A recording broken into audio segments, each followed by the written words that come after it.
ગુમ થનાર બાળકને ગણતરીના કલાકમાં શોધી કાઢી સહી સલામત તેના વાલી વારસને સોંપતી Bhestan police team. Police commissioner સાહેબ શ્રી સુરત શહેર તથા સંયુક્ત પોલીસ કમિશનર સાહેબ શ્રી સેક્ટર 2 સુરત શહેર નાઓએ આપેલ સૂચના અને માર્ગદર્શન હેઠળ ગઈકાલ તારીખ 29/5/2024 રોજ જાહેરાત આપનાર સંતોષ ગંગાસાગર રાજભર ઉંમર વર્ષ 36 ધંધો નોકરી રહેઠાણ બી નંબર A2 ઘર નંબર 104 તિરુપતિ બાલાજી ટાઉનશીપ ઉન સુરત નાઓએ તેમનો પુત્ર ગણેશ સંતોષ રાજભર ઉંમર વર્ષ 12 નો ગઈકાલ રાતના 9 વાગ્યાના સુમારે તેમના ઘરેથી કોઈને કોઈ પણ કહ્યા વગર ચાલ્યો ગયેલ છે, જેની આજુબાજુમાં તથા સગા સંબંધીને ત્યાં પૂરતી શોધખોળ કરતા મળી આવેલ ના હોય, જે બાબતે અત્રેના ભેસ્તાન પોલીસ સ્ટેશન ખાતે આવી જાણ કરતા નાઇટ રાઉન્ડ પર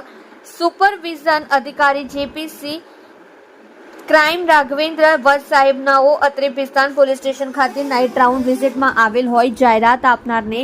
રૂબરૂ સાંભળી બનાવની ગંભીરતાને ધ્યાને લઈ તાત્કાલિક નાઇટ રાઉન્ડમાં નીકળેલ સુપરવિઝન અધિકારી શ્રી DCP ઝોન 3 પિનાકિન પરમાર સાહેબ તથા ACP I division NP Gohil સાહેબ તથા Bhestan police inspector HM Gadhvi સાહેબ તથા સર્વેલન્સના police sub inspector SG Chauhan તથા crime branch police sub inspector PK સોઢાનાઓને ગુમ થનાર બાળકને શોધી કાઢવા જરૂરી સૂચના અને માર્ગદર્શન આપેલ હતી, જે બનાવ અનુસંધાને ગુમ થનાર બાળ કિશોરને શોધી કાઢવા સારું સર્વેલન્સ સ્ટાફની તેમજ ક્રાઇમ બ્રાન્ચની અલગ અલગ ટીમો બનાવી સદર બનાવ બાબતે ગ્રુપ મેસેજ પાસ કરી ગુમ થનારનો ફોટો અલગ અલગ રાહદારીઓને બતાવી ગુમ થનાર બાળકની સોસાયટીની આજુબાજુમાં તથા શહેરી વિસ્તારમાં આશરે 55 જેટલા CCTV કેમેરા ચેક કરી ટેકનિકલ તેમજ હ્યુમન સોશિયલ આધારે તપાસ કરી ભેસ્તાન પોલીસ ટીમ તથા ક્રાઇમ બ્રાન્ચની ટીમના સંયુક્ત પ્રયાસથી